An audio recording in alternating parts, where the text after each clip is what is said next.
Morgane traquée, Noémie et Blanche font une découverte inattendue. Plus belle la vie de février 2026, épisode 510. Quels sont les moments forts de l'épisode de Plus belle la vie en avance, TF1, du 2 février 2026 en bref PBLV épisode 510 Théo savait pour l'accident, en interrogatoire, il a murmuré « Tu vas prendre cher Marcy », prouvant qu'il était au courant. Fouille clandestine chez Théo, Noémie, Blanche et Vadim s'introduisent chez lui et découvrent un mystérieux code encadré. Une photo de Morgane dans la consigne, la découverte glaçante de Blanche et Noémie révèle que Morgane est la prochaine cible. Robert va sortir de prison, Myrtha avoue à Yolande qu'elle aime toujours l'ancien malfrat et qu'elle lui rendait visite en secret.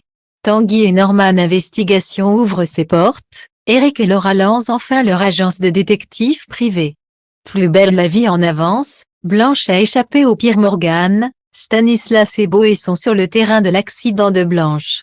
Théo a marmonné en interrogatoire « Tu vas prendre cher Marcy », donc apparemment il savait ce qui allait se passer. Vadim est à l'hôpital pour Blanche, elle devait passer une radio. Noémie les rejoint, elle pense que Théo est lié à l'accident. Vadim ne voit pas le mobile de Théo. Noémie prend des gants à l'hôpital, elle décide d'aller chez Théo.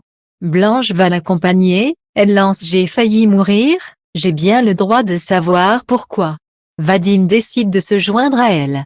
Yolande dit à Jules que Myrtha passe beaucoup de temps à l'église depuis quelques semaines. Elle est persuadée qu'elle cache quelque chose. Yolande décide de venir voir le père André à la paroisse. Il lui dit que Myrtha n'est pas venue depuis un moment. Eric et Laura lancent enfin leur bureau Tanguy et Norman Investigation.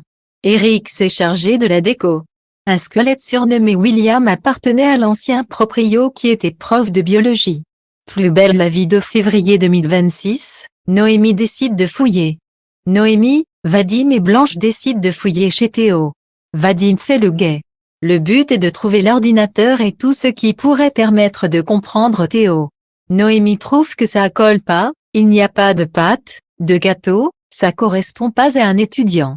Il trouve un code encadré, peut-être une nouvelle consigne. Vadim tente de retenir Théo pour que Blanche et Noémie puissent quitter l'appartement.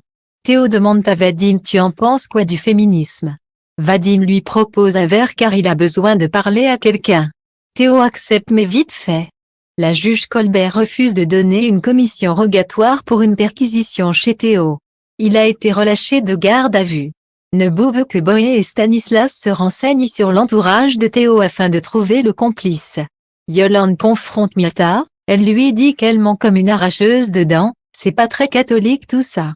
Myrtha lui annonce que Robert va sortir de prison et qu'elle l'aime toujours autant. Ses escapades, c'était pour lui rendre visite au parloir. Yolande lui rappelle que Robert est un malfrat qui l'a kidnappé. Yolande la met en garde. Myrtha dit à Yolande que Robert a beaucoup changé. Laura et Eric traquent à leur affaire résolue. Le loyer de l'agence à payer, il faut qu'il se bouge pour se faire connaître. Thomas annonce à Laura que pour la Saint-Valentin, un speed dating pour les célibataires va être organisé.